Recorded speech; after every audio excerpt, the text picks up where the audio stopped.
Hello, I'm Richard Murphy, and I want to talk about how we can change the narrative about debt in the UK. This is the fourth in my series on QE, Green QE, how Green QE relates to modern monetary theory, and now I want to talk about something which I think is really important, because there is a debt narrative and a deficit narrative in the UK and other countries, which is, well, crippling of economic thought and crippling of political opportunity because it is so compelling. The debt narrative is that, quite simply, the government issues debt, it's got to be repaid, we must therefore crash the economy because the only thing we must do is repay the debt. Now, this is complete nonsense because, first of all, vast amounts of government debt are already owned by the government, and the people who remain in ownership of government debt don't want to sell it. So the objective of this programme, please let's repay the debt, is something that actually nobody really wants to happen. So it's a stupid programme, but nonetheless it has captured the political imagination. We hear it all the time, and at the same time we hear about the discussion of policy which is designed to crush public spending to achieve this goal completely pointlessly. And as a consequence, we cannot invest in the things that we want. Now, I've explained how Green QE can help this. And the way in which it does is it lures money out of the savings markets and encourages it into, effectively, an investment market. Now, it is of course possible, and many of those who will argue about modern monetary theory will say, that all investment is funded by credit and the government could fund all that investment by creating that credit itself through the relationship it has with the Bank of England. Well, yes, it could. But the reality is that there are vast quantities of savings, many of them created as a consequence of quantitative easing, in the UK economy at present, and they're being put to no use. By which I mean they're being used to fund the increases in share prices, they're being used to fund the increases in house prices, and they are therefore funding the increase in inequality in the UK, and that's of absolutely no social gain whatsoever. What we do want to do is see money invested in the Green New Deal, in new energy systems, in new transport systems, in new housing systems, in new housing, literally renovation, to make sure that housing stock is brought up to scratch, and so on. How can we do that? Well, my answer is that actually we need to reconfigure what we think of as debt. Government debt is bonds. That's all it is. And we're very familiar with bonds. Many people who have savings put them into bonds. They put them with building societies and banks, and they lock their money up for 1, 2, 3, 4, 5 years or whatever else to get a fixed rate of return, which is normally better than they get on a current savings account. So the idea of a bond is not something that is alien to the savings market. What is alien is the opportunity to put money into a bond which is specifically structured to fund something that the saver wants. And this is what I believe we now need to do.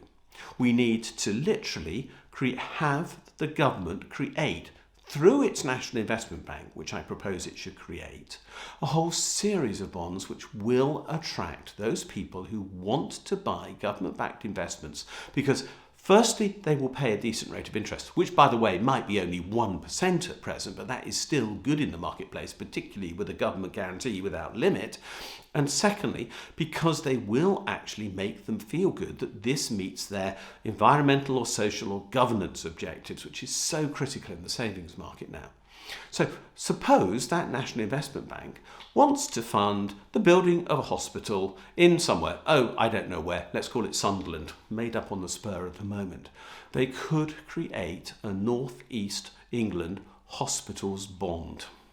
And that hospital bond could be issued and it could fund that hospital. It could be at 1%. It could be for many years.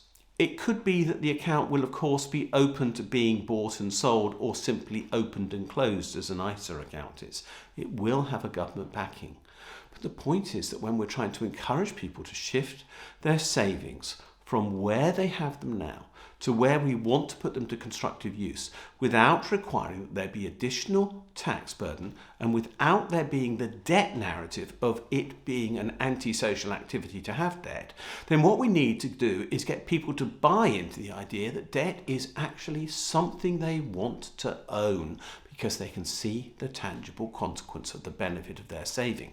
So the person who wants to save in the creation of a new hospital for Sunderland could buy a bond for that purpose. It could be either a regional bond or it could be a national bond, I don't mind which, and they would see on the hospital a big logo saying funded by the bond that you bought.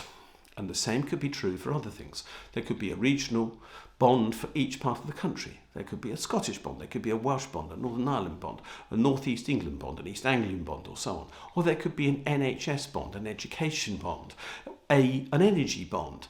I don't mind which, but the point is they should be packaged to show that behind each of these bonds there is an investment programme that the government will commit to and deliver using the money entrusted to them, like any other financial market operation, with a consequent report sent to the bondholders as to what their money was being used for, just like any other financial report. What we have to do is break down the alienation between this concept of debt and the concept of benefit from investment, which absolutely undermines all the narratives around this issue now. We have to get people to buy in to the ownership of the fact that capital is required by government and they could deliver it and save safely at the same time whilst delivering something critical. First of all, the infrastructure, but secondly, implicit in that something much more, an intergenerational contract, for example, which guarantees that young people will get the chance to work, because most savers, well, look a bit like me, grey-haired and older. On top of that, job opportunities, long-term training, and maybe also the whole chance to create the facility within that structure in the end, so that care, education and other activities may also get a chance to be delivered. This is where I believe we can turn the negative of debt into the positive of investment.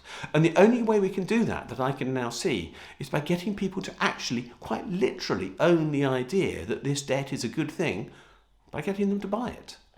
Why wouldn't it work? I don't know why it wouldn't work. We can quite simply pay a decent rate of interest on this. Of course it would increase the government's cost of borrowing. I'm not disputing that. But it would still actually be a highly competitive rate of interest.